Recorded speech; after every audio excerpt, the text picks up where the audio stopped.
Hello friends, this is Manish Pandey. Welcome back. This is MS Access Automation Session 9.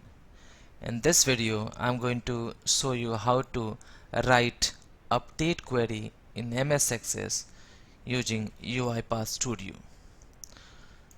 So here you can see we have this database, MS Access database, and table name is UiPath DB. And I'm going to now update this. Let's say I have this column config name is animal and the value is cow. So I'm going to change this value from cow to tiger. So let me show you that. So here I have already connected this UiPath Studio with MS Access. If you have not seen my previous video, you can go through that. That will help you to connect with UiPath and MS Access. Now to write update query, we have to use execute non-query activity. So double click on that, and I'm going to use the existing connection string. So I already have created this variable. And now to write query, I have to click on this SQL and then write here update, and then we need to write table name. So this is UiPath DB.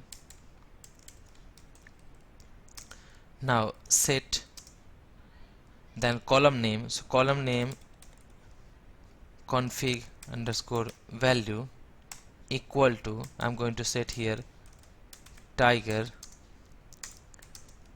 where config name equal to animal, or I can take id equal to 4. So we can take here id equals 4. Now press OK, and we are ready to run this one. Just run that, and you can see now it is updated here. So by this way you can pass update query to MS Access using UiPath Studio. I hope that will help you to work on MS Access automation. Please press the like button, and if you have not subscribed my channel yet, then please subscribe this. And I have also started my new YouTube channel Pandey 2.0. Please support me there. Please go through that and subscribe that. Thank you so much for watching this video, and thank you so much for all your support. Thank you so much guys. Thanks. Bye.